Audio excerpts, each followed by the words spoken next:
Injection എല്ലാ മാസത്തിലും 3 മാസം കൂടുമ്പോൾ എന്തായാലും ഇഞ്ചക്ഷൻ എടുത്തോണ്ടിരിക്കുകയാണ്. ആയുർവേദത്തിൽ അങ്ങനെ ഒരു ട്രീറ്റ്മെന്റ് ഉള്ളതാണോ? നമുക്ക് അവിടെ വരാറുള്ളതാണ് ഇങ്ങനത്തെ കേസൊക്കെ. നമുക്കത് കണ്ടാലേ ആക്ച്വലി പറയാൻ പറ്റും എന്താണ് ഇപ്പം ഇങ്ങനെയൊക്കെയാ. നമുക്ക് ആളെ കണ്ടാലേ അത് കുറച്ചുകൂടെ പറയാൻ പറ്റും.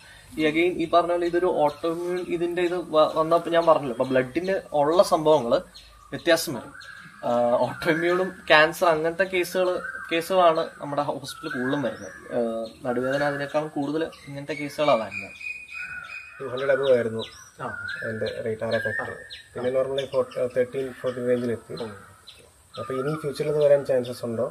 നമ്മൾ ഭക്ഷണത്തിലാണ് നമ്മൾ കൂടുതൽ ലൈറ്റ് ആയിട്ടുള്ള ഫുഡുകൾ അഡോപ്റ്റ് ചെയ്യാൻ നോക്കുക എന്നുള്ളതാണ്. ഇപ്പൊ HCQS എന്തെങ്കിലും കഴിക്കുന്നുണ്ടോ? വേറെ മരുന്നൊന്നും കഴിക്കുന്നുണ്ടോ അല്ലെ? ഓക്കെ. അപ്പൊ നമ്മൾ മെയിൻ ആയിട്ട് ഈ പറഞ്ഞ ഭക്ഷണത്തിൽ ശ്രദ്ധിക്കേണ്ട കാര്യങ്ങൾ ലൈറ്റ് ആയിട്ടുള്ള ഫുഡ് കഴിക്കുക, കൂടുതൽ എരിവുള്ളത് കഴിക്കാതിരിക്കുക, എണ്ണമയമുള്ളത് തീർച്ചയായിട്ടും കുറയ്ക്കുക. അതാണ് നമ്മൾ മെയിൻ ആയിട്ടും നോക്കേണ്ടത്. പിന്നെ ഈ ആറയുടെ വേറൊരു പ്രശ്നം എന്ന് പറഞ്ഞാൽ, അല്ലെങ്കിൽ ഓട്ടോഇമ്മ്യൂൺ ആയിട്ടുള്ള ഏതൊരു അസുഖത്തിനും അപ്പോൾ നമ്മൾ ഓൾറെഡി ഓട്ടോഇമ്മ്യൂൺ എഫക്റ്റഡ് ആണ്. അപ്പം വേറെ എന്തെങ്കിലും തരത്തിലുള്ള ഇൻഫെക്ഷൻ, ഒരു കോമൺ ഫ്ലൂ ആയാലും അത് കൂട്ടാം. അപ്പം ആ രീതിയിലും നമ്മൾ ശ്രദ്ധിച്ചു പോകാന്നുള്ളതാണ്.